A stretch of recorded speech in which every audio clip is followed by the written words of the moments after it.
Now, this is a bit more like it. Remember, a few days ago, I revisited Demon's Heart of Our Time and didn't really have a lot of fun with it. More fun than I usually do, because I've revisited it a few times.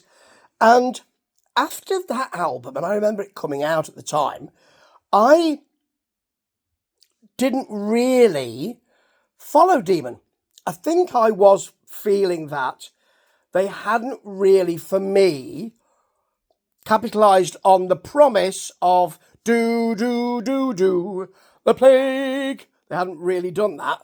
And I thought they could kick on from there. And I thought British Standard approved, which was an atmospheric album, an album of musical theatre in a way, and filmic music, I thought, wasn't quite right. Neither was Heart of Our Time.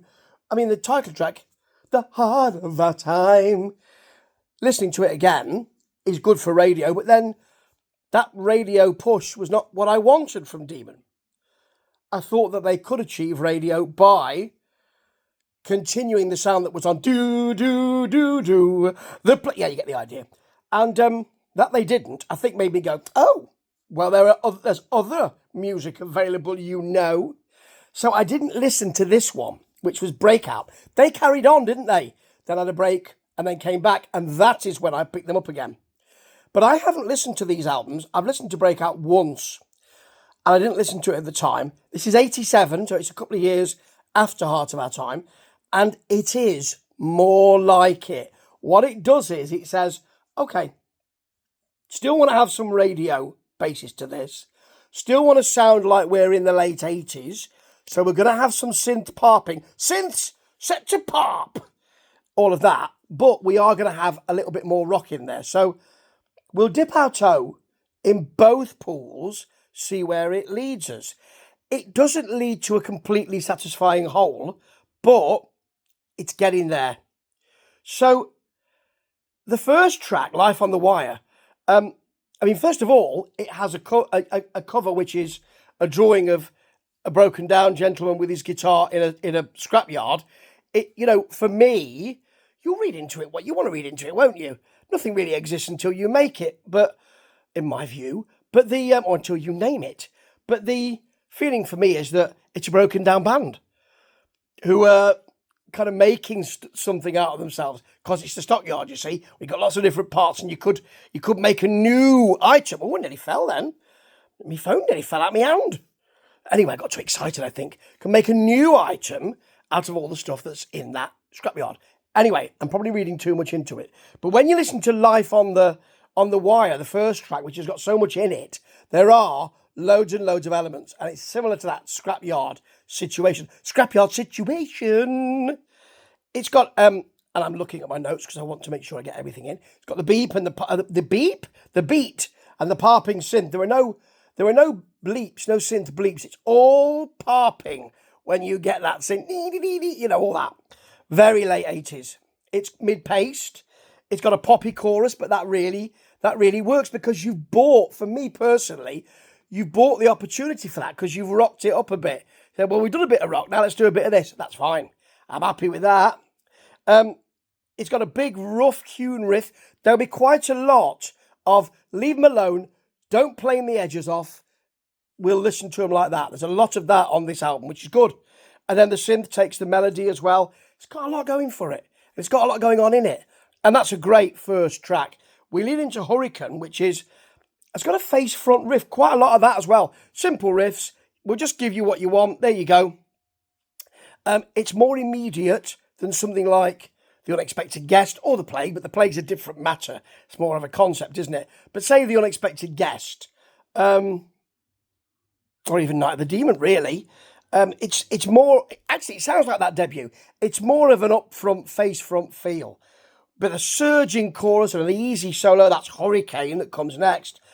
Breakout itself has got some of that big do, got that feel to it. It's got a lilting solo in it. It's very easy to like. A radio riff. The synths are a bit piping. They're almost pan pipes. I mean, they're not quite there, thank goodness. But then, when those synth horns start to really blare out. I love it because it's something they've never done before. Have they ever done this before? No, they haven't. That's a little bit of a demon joke for you there. Then we've got England's Glory, which has got a kids' school choir in it, singing Jerusalem. It sounds like mid-80s Magnum, and not just because of that. It's big and pompy, and Brooks No Dissent says, this is how big we've made this. We could never make it smaller. You can't reduce it. We won't let you. And it works. It's fast, it's open, like it a lot. Hollywood, big radio riffing, big beat, musical theatre chorus, because they could do that. They liked to do it. And I don't mind it here. And a big gang sing as well. Then Big Chance is bothersome with a big riff.